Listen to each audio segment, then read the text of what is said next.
You ready, Matilda? I am ready. All right, guys, let's welcome Matilda.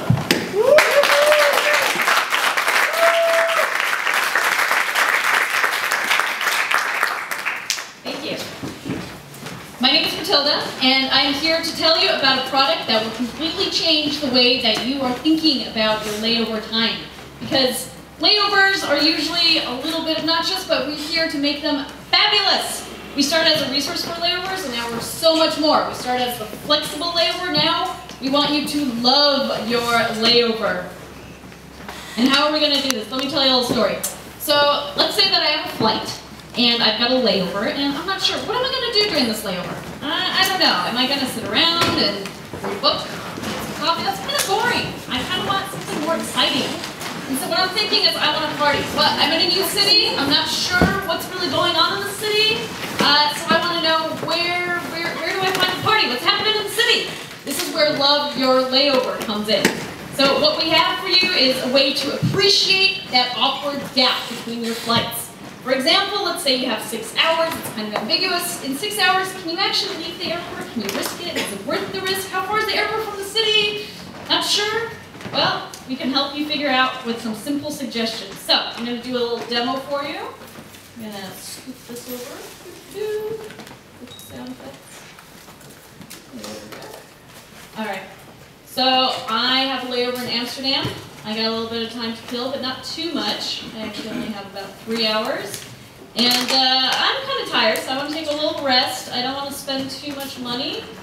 Click on that, and so there we go.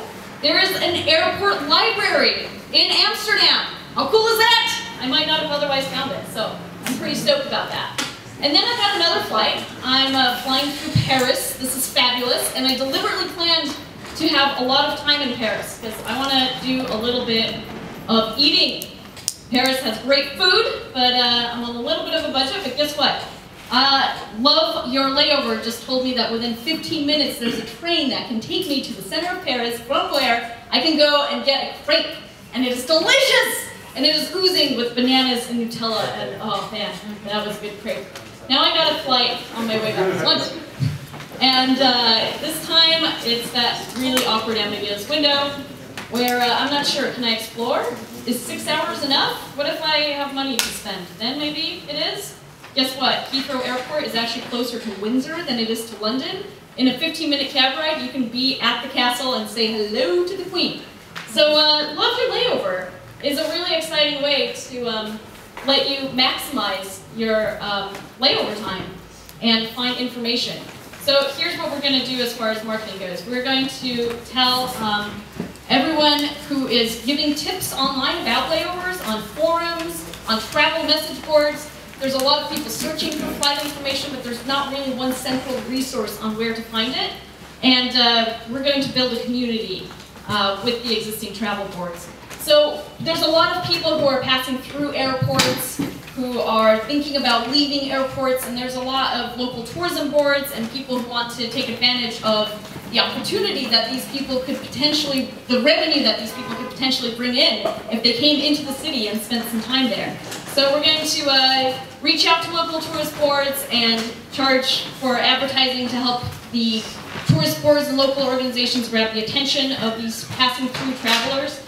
The market opportunity is huge. It's bajillion, multi-bajillion huge. That's what huge it is. In fact, there's so many millions of people who are searching for opportunities to find information about flights that, well, frankly, we're going to be bigger than Facebook. Piece of cake. So, anyway, the thing about layovers is that people are very unhappy with layovers. When you see people tweeting or on Foursquare tips that you see, a lot of people are complaining about airport facilities, or there's a sad face next to a tweet next to the word layover. We're going to change that, and we're going to grow in a way that makes people aware of this resource and opportunity to find information about how to maximize and love their layover. So basically, we're going to be a portal for all airports in the world. We're going to drive all those traffic search queries to loveyourlayover.com, and we're going to find ways to make multi-bajillion dollars worth of opportunities of making your boring/annoying layover into an experience to remember. So, love your layover. Woo!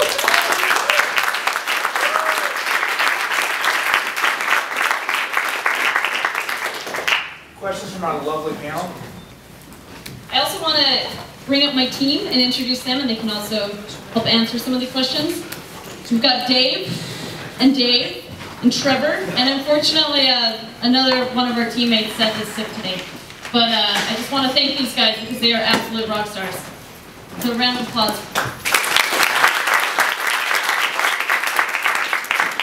We also have Eric, who is hiding somewhere. I don't know where Eric is. But anyway, they are rock stars. So, questions, please. And I'll come over here so we can all share the mic. Just comment. So I don't know if it's a gajillion or half a gajillion dollar market, but it seems to me that the one missing piece of this was social, in that chances are you're not the only person who has that layover. You probably just came off of a similar flight, and you probably should broaden out to not just layovers, but cancellations.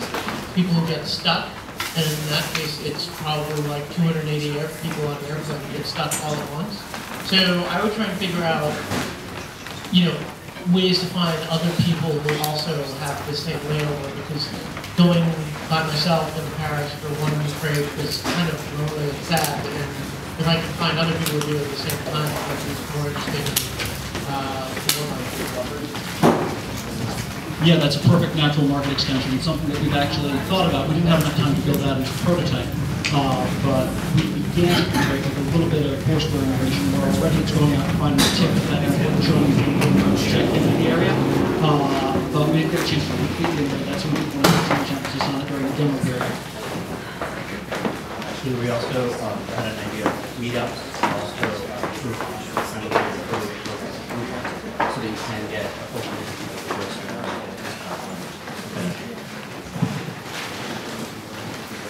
Any other questions from the panel? So are there any competitors in this space? Right now, the competitive landscape is actually pretty interesting. There are one or two sites that are trying to capitalize on layovers, but frankly, they aren't getting any search traffic. There's terrible SEO. The real traffic in this is very disaggregated. It's across communities, it's across forums, and it's in data that's not really well searchable. And so this is the one area of the travel search space that is not search optimized. I also want to add to that and say that what we've seen is a lot of basically content that's in paragraph form and takes a lot of time to consume and read, and kind of gives you that deer in headlights effect where you have too much information and you spend so much time researching that you never actually get out of the airport to go see the city. This simplifies that because it gives you very more concise, precise options based on your perfected, your desired parameters and your own limitations. And so it immediately points you to the one thing that you're able to do in that time frame. Any further questions? Any questions from the audience? Did you look at, transportation times? Like, or do you factor traffic into all of this? Like, what happens if you get off-site, there's a horrible traffic jam, the bridge is having construction, are you going to be putting travelers in jeopardy of missing their next flight? That's a risk that we've been considering from the very beginning. A lot of these airports are pretty far away from the city centers, and so we've tried to concentrate the activities in an area that's immediately around the airport. Unless you've got an incredibly long way over 8 or more hours, we really don't think you should get too far away, and it doesn't advise you to. So we've actually calculated that transportation time using public trains from all of the major airports that we're using, and we factor that into all of our recommendations.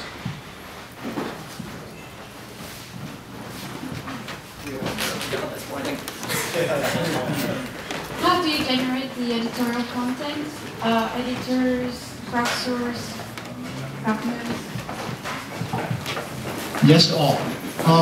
We're going to start off with a lot of, frankly, content farming, looking across other travel sites, see where there's information already, and try to aggregate that information in one single place. Additionally, we're going out to a lot of communities and trying to get people to try to aggregate the information from there. The people who are suggesting these kinds of tips would want to do it on our site. We're actually working with a system that's currently an open source assignment desk for newspapers and integrating it into our site to allow for user suggested tips and then for further editorialization based on those tips.